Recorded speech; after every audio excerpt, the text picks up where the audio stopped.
It's 9:03. Graham Hunter is with us this morning. Graham, good morning to you. How you doing? Fellas, morning. Explosive pace, imperceptible to the human eye, says Now, Johnny people know Evans. that's me. Thank you. Let's move on. What do you make of Harry Maguire before we do move on?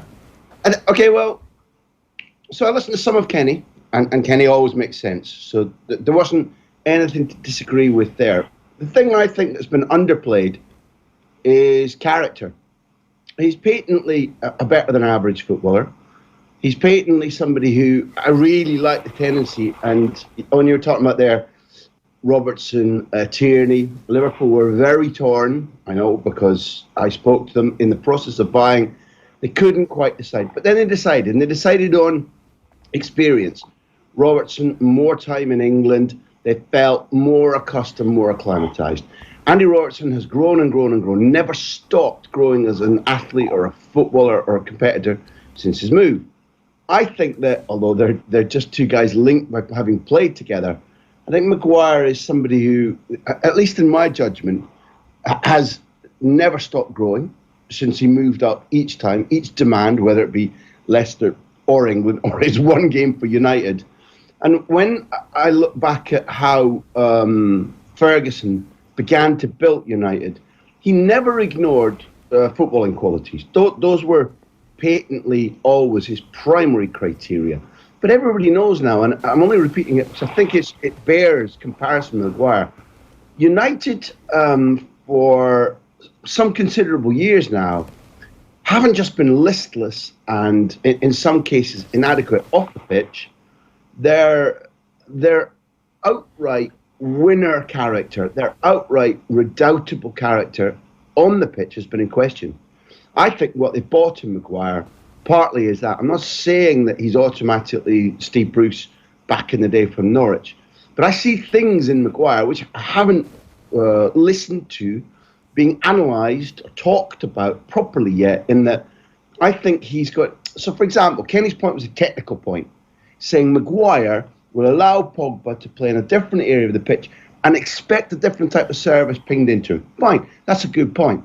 But there will be, in my opinion, and again, you both open, as are all your viewers, listeners, come back to me in 6 weeks or 6 months and say you were wrong. But I thoroughly believe that we will see a different attitude around him. I think he's a rock upon which other people build more solid performances, build their own confidence. And this is a young, fledgling, in development squad, not just side. And I think that there was huge value in Maguire, huge value. It's patently clear that City wanted him.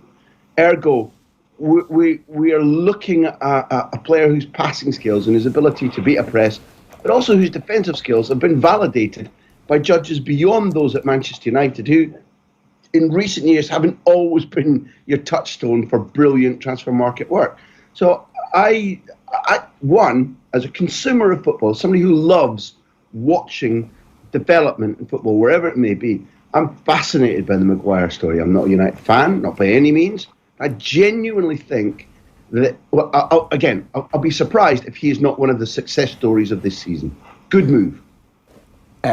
Alexis Sanchez famously, according to United We Stand, complained about his legs getting cold because there was a fridge close to his seat in the locker room, right? I expect that if Harry Maguire comes in and injects something into the squad, then these complaints don't happen. And that's the type of stuff. Look, it's impossible to analyse this properly because you're never in the dressing room. You don't see the impact that somebody and him and somebody else forming a management clique that suddenly doesn't accept nonsense. All right, Jer, I can't argue with that, because one of the things each of us put out there year in, year out is that the access that we're denied, whether it be to changing rooms, which is a bit further than we got, or training grounds, can diminish our ability to commentate accurately, to build ideas, to build arguments. But when you interview these players as regularly as we do, you can build predictive models. So to say exactly Alexis stops moaning and gets his finger out because Harry Maguire is sitting next to him in the dressing, okay, fine. You make your point, that isn't an automatic, but we can predict.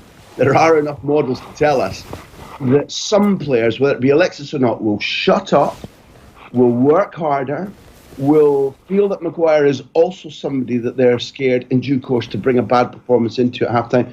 I'm not calling him Roy Keane, but these positive ripples in a pond, and it's not all on Maguire. There are characters in that team. But I look at people in United's first 14 players who I think are looking for leadership, are looking to be told you can do more than you're doing, or believe in yourself more. Yeah. I genuinely think that's the state that they're in. And Maguire is one piece in that puzzle, particularly having lost a gritty Rottweiler competitor like Ander Herrera. So, in my view, Maguire matches pictures that we've seen before that cause multiple benefits beyond simply what he does on the pitch.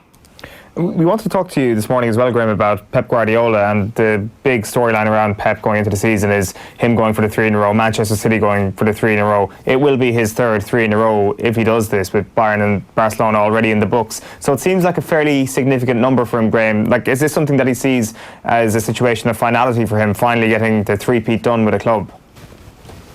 I think that the first thing that ever since I began watching him as a footballer, and then being near enough to study him or interview him, he has always, it's not a new thing that he puts a weight on being domestic champion.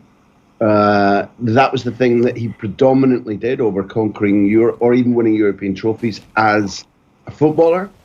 Ever since he's been a coach, he has put a massive premium and has never, in decision making, has never hidden a league team in order to prepare for a big European team, unless the league is in the bag.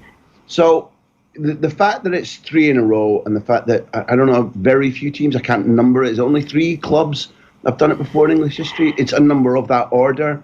The stat escapes me, and therefore we could paint a picture, which I think would be false, of him reaching for history, and this is very important and is part in the tapestry of English football. I don't believe that at all. He believes that being domestic champion, reaching for week in, week out perception, and building people's around him, the footballers, unwillingness to accept anything other than elite performances from them every day in training and in matches. I think he's always believed that's what builds you European victory. Now, the evidence at Bayern Munich would have been, well, it didn't. And so far it hasn't in England. But I think that his perception, and I absolutely trust on that his number one priority is to win the Premier League again. I have no question that that's the truth he's telling us, and it's what will be at the academy. It's what his footballers, if they're in any doubt, will be being told. However, I think if we look at the law change this year, where even an accidental handball is, you can't score like Llorente did in that mad quarter-final of the Champions League. You change that. You do a sliding doors moment on Llorente's goal for Spurs. And not only am I quite convinced, having been at the Ajax semi-final against Spurs, watched their level of inexperience, how tired they got at the end, I have no question City would have dominated the semi-final, would have played up, who knows what would have happened in the final. It wouldn't have been Spurs, it would have been Manchester City. They're in a final. Pep's first Champions League final, since, 2011? And therefore, I think we were talking about the thinnest of margins that City were competing in a Champions League final. I think that they are now deeply better positioned to compete for both the league and Europe with Rodri in their team. I'm not putting all of it on one set of shoulders, but he is not only an exceptional athlete, a terrific footballer, but in exactly the position where City were lacking. And therefore, in my opinion, Pep's drive to win the Premier League, drive for excellence, will, I think, in this instance, take him to, it's a long-term prediction. I do see, if the draw keeps them apart, I see this as being a Manchester City-Liverpool Champions League final. That's my absolute clear-cut view in it. The draw could screw me up, so could form, so could injuries. But that's how close I think City are to going to the Champions League final. I think Istanbul next May. You talk about that pursuit of excellence, Graham, and I was just mentioning this earlier on. Like, one of the stories that seems to have emerged from pre-season is that Guardiola said to one of his backroom staff members to not come back from to pre-season a kilogram overweight. Not a player, a member of his staff. Like, is this unusual? Is this something that we've seen from Pep in the past in terms of the meticulous level of detail he goes to achieve that level of excellence? Yeah, that's something that I wouldn't be able to comment on because I have never heard tell. I'm trying to think across his staff. He has Rodolfo Borrell. He has one member of staff who is normally shaped, shall I say, compared to the pin-thin athletes that he's normally surrounded by. And I haven't seen Rodolfo having any trouble with Pep whatsoever. I've never heard the quote. I don't know who lodged it, and therefore I won't contest it. But he's.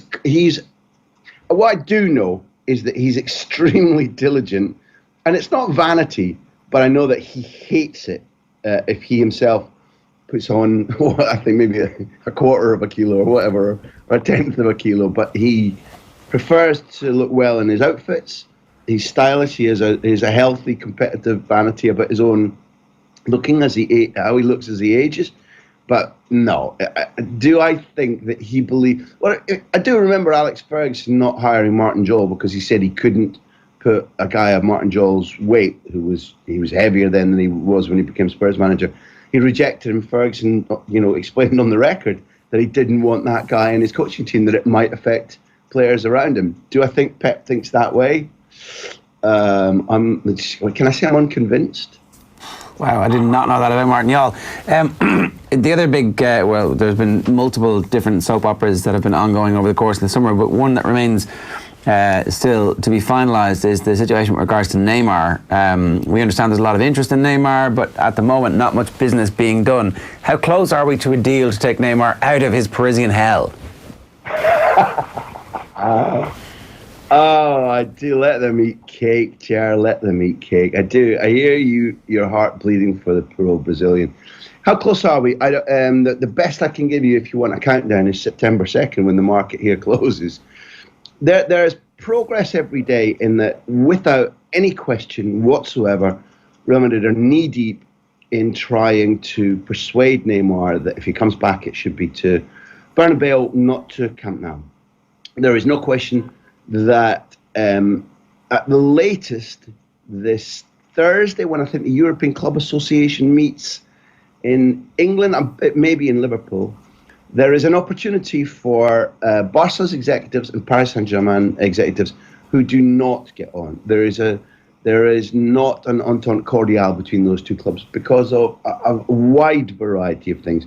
Views on the Champions League, views on ownership, the way in which Barcelona gloated over the 6-1 win to turn the tie around in the Champions League, the Neymar move, Thiago Silva, who was going to be blah, blah, blah, blah, blah, on and on and on. There's a bad feeling between the two clubs. Paris Saint-Germain, in my view, albeit that Tuchel did you lads listen to Tuchel after the 3-0 defeat of Nîmes? He was, he's a quixotic, mischievous guy, Tuchel. And he was like, well, I really want Neymar back in the side. And if he's not here, then I'll be really upset and it'll be best for all of us. But the market's still open, so we might have to resign ourselves to losing him. To my mind, Tuchel is doing what is a wise thing in that, like you, he's like, bloody hell, when is this ever going to finish? And if it doesn't finish by September 2nd, I've got this bugger again. So there's a little bit of painting himself out of a corner there. But do I expect him to stay at Paris Saint-Germain or start the season? No, there's enough of a will. Between Real Madrid and Barcelona, that's where I think he'll end. Not Juventus, not Bayern Munich, none of that nonsense. I just can't see anything else other than that. But there's 2 points I think are worth making. And I apologise if you've made these repeatedly in the show. One, this perpetual circus around Neymar, albeit that he's a footballer that we can constructively criticise. And as a man, he's remained immature. His behaviour hasn't caught up with the age that he's at. Nevertheless, he is the most astounding footballer. And we're in danger of forgetting that because of the soap opera circus that surrounds him, his relationship with Paris Saint-Germain, where he's going next. This is a guy who has been perpetually injured, who's currently a couple of kilos, or at least a kilo overweight, who doesn't know where he's going, isn't brave enough to come out and do what Barcelona has said he should do, which is shout out about his preference, talk your way out of the club. He hasn't done that yet. And then second point I really want to make, you guys off the ball have been brilliant. Since I met you first, Ger, in the years that you've covered La Liga, you've given it the sort of breadth and seriousness that it merited. And right now, La Liga is topped by two clubs who are bigger than Atleti, although Atleti have had a powerful pre-season, who look foolish in the world's eyes right now. Barcelona had positional requirements, change the goalkeeper to make the budgets match, get some strengthening in central midfield, De Jong's in, get Griezmann to augment the fact that, they need to replace Suarez, that blah, blah, blah, blah, blah. Get full-back help in. And they've done it. They've met all their targets. They haven't budgeted for Neymar, and they haven't got the money for Neymar, but they're helter-skelter trying to get him. Real Madrid have spent 303 million. They've got about 9 players more than they can give a professional pass to play this season. They haven't made any progress in selling the remaining ones. Zidane and Florentino Perez are at daggers drawn because Zidane only wanted Pogba. Never mind Neymar. Pogba isn't going to come. So Zidane and Florentino Perez are falling out. Yet Florentino is like, I'm going to put one over Barcelona. Never mind whether we need another player. Never mind whether we just bought Eden Hazard and the place that Neymar would naturally play. They're making clowns of themselves in the world's eyes. And I, for one, am enjoying it. Yeah. As ever, Graham, great to have you with us this morning. Thanks a million, man. We'll catch up real soon. Au revoir. Au revoir. Graham Hunter giving us plenty of insight into the clownish behaviour of two of the biggest clubs in world football.